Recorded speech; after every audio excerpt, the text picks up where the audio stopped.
Andito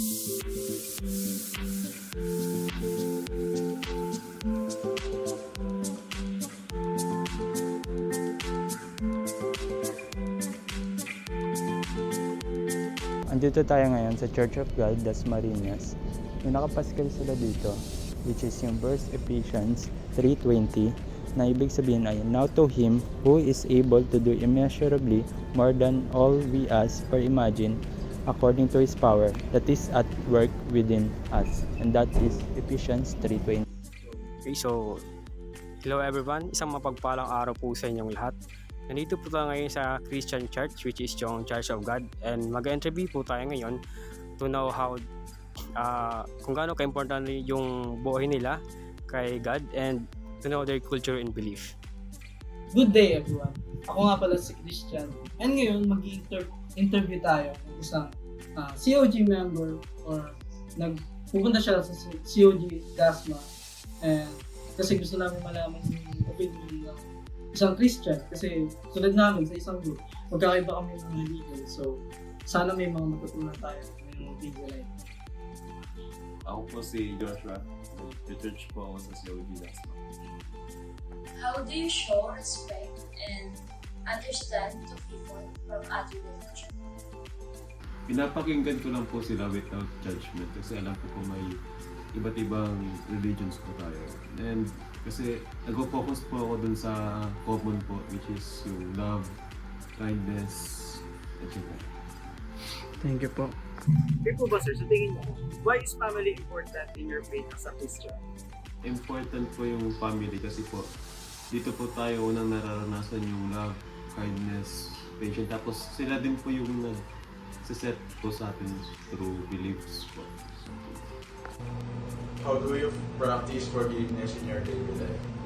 I practice forgiveness po by letting go of anger kasi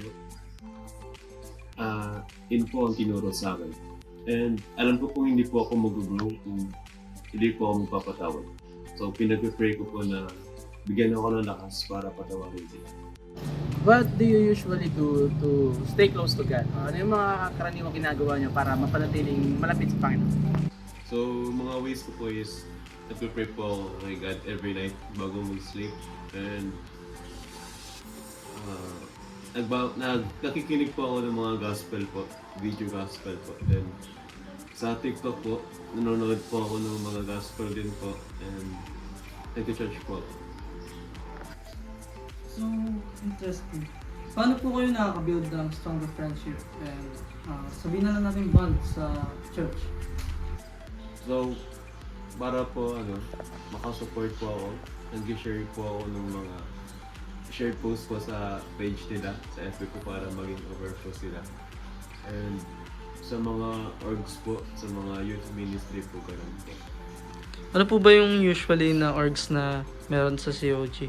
Kasi as a Catholic, di po kasi kami aware dun eh.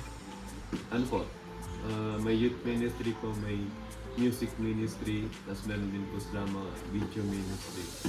Ano po, yun po. Thank you. Yun ang hirap po nun, kasi kami college student, lalo na, research na kami. Hirapan po kami maghanap ng time na maghanap kung paano kami makapagdasal. Hindi na kami nakakapagdasal ng church. So, paano niyo po nagagawa na magbigay ng time kay God despite na marami kayong ginagawa? Yun nga po kasi busy na rin po sa schedule kasi marami pong ginagawa sa school.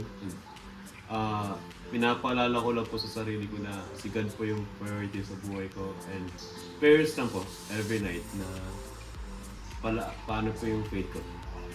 Nabanggit niyo po na, na busy na po. Nakapunta pa po kayo ng church? Yun nga po, hindi na po eh. So, sa video gospels na lang po ako nakikinig, mostly po. What does it mean for you to serve others as a born-again Christian? It means po by being humble and tumutulog po ako without kapalit kasi nga makita ko lang po silang masaya, may helping po, okay na rin po ako doon.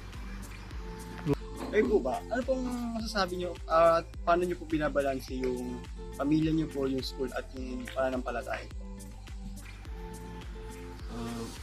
Ang advice ko lang po siguro is time management lang po and always priority God first. Sa bawat hingi po kayo prayers na sana bigyan po kayo ng lakas gawin sa mga gagawin niyo po. Thank you po. Maraming salamat kay Josh dahil sa interview na ito, mas naging malapit pa tayo sa religion na born again Christian. At nalaman natin ang kanilang paniniwala at mga gawain. At naway, nagsilbi sana ito ang aral sa atin ay respeto at igalang ang paniniwala ng isa't isa.